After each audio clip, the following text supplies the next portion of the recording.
नमस्कार, मी संदीप चव्हाण आणि आपण पाहताय LS मराठी। पुणेकरांनी मेट्रो सेवेला उत्स्फूर्त प्रतिसाद दिला।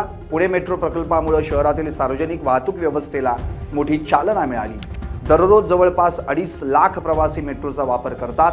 पुणे शहराच्या सार्वजनिक वाहतूक व्यवस्थेला बळकटी देणाऱ्या पुणे मेट्रो प्रकल्पाच्या प्रशासकीय मुख्यालय असलेल्या मेट्रो भवनचं उद्घाटन फडणवीस यांच्या हस्ते करण्यात आलं। त्या प्रसंगी ते बोलत होते। या कार्यक्रमाला राज्याच्या उपमुख्यमंत्री तथा पुण्याच्या पालकमंत्री सुनेत्रा पवार, उच्च व तंत्र शिक्षण मंत्री चंद्रकांत पाटील, नगरविकास राज्यमंत्री माधुरी मिसाळ, पुण्याच्या महापौर मंजुषा नागपुरे, नगरविकास विभागाचे प्रधान सचिव असीम गुप्ता, पुणे विभागीय आयुक्त डॉक्टर चंद्रकांत पुलकुंडवार तसेच महामेट्रोचे व्यवस्थापकीय संचालक श्रावण हर्डीकर उपस्थित होते।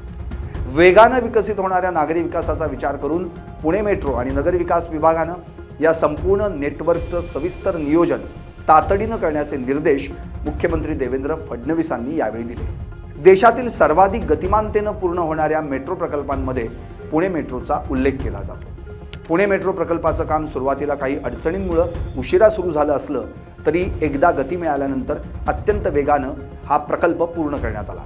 मेट्रो स्थानकांचे आधुनिक डिझाईन, मल्टी मॉडेल कनेक्टिव्हिटी, प्रवासी सुविधा तसेच अत्याधुनिक तांत्रिक प्रणाली या सर्व बाबींमध्ये उत्कृष्ट नियोजन करण्यात आले। आता महानगरपालिकेमध्ये बॉडी आलेली आहे। महापौर, उपमहापौर, स्टँडिंग कमिटी चेअरमन, वेगवेगळे सभापती आहेत। ते या संदर्भातलं उत्तम प्लॅनिंग करतील। त्यांना राज्य सरकारकडनं जी मदत पाहिजे ती सगळी मदत राज्य सरकार करेल। भीमाशंकरचा प्रश्न आहे। भीमाशंकर मंदिर बंद आहे कॉरिडॉरमुळे, आणि भाजपचे खासदार कुठे आले होते आणि त्यांना VIP दर्शन देण्यात आले। सामान्य नागरिकांना एक वे आणि बाकीचे खासदार मंत्र्यांना दुसरा वे असं करण्याची माहिती घेतली नाही, मला काही माहिती नाही या संदर्भात। मी पहिल्यांदाच तुमच्याकडनं हे ऐकतोय। भीमाशंकरच्या मंदिराचं आपण काम फार वेगाने करतोय, कारण आपल्याला कुठल्याही परिस्थितीमध्ये कुंभाच्या आधी भीमाशंकरचं काम पूर्ण करायचं आहे। चला। दरम्यान उपमुख्यमंत्री सुनेत्रा पवार यावेळी म्हणाल्या की पुणे मेट्रो भवन केवळ प्रशासकीय मुख्यालय नसून आधुनिक पुण्याच्या प्रगतीचं प्रतीक आहे। अत्याधुनिक अभियांत्रिकी आणि सुयोग्य नियोजनाचा उत्कृष्ट नमुना असलेली ही इमारत पुण्याच्या प्रशासकीय वैभवात महत्त्वाची भर घालणारी ठरेल। पुणे मेट्रोसाठी दिवंगत उपमुख्यमंत्री अजित पवार यांनी केलेल्या कामाचंही त्यांनी यावेळी स्मरण केलं। स्वारगेट ते कात्रज, पिंपरी चिंचवड ते भक्तिशक्ती चौक, वनाज ते चांदणी चौक, रामवाडी ते वाघोली, खडकवासला ते खराडी, वारजे ते नळस्टॉप तसेच हडपसर ते सासवड आणि हडपसर ते लोणी काळभोर या महत्त्वाच्या मेट्रो मार्गांना गती देण्यात आली आहे।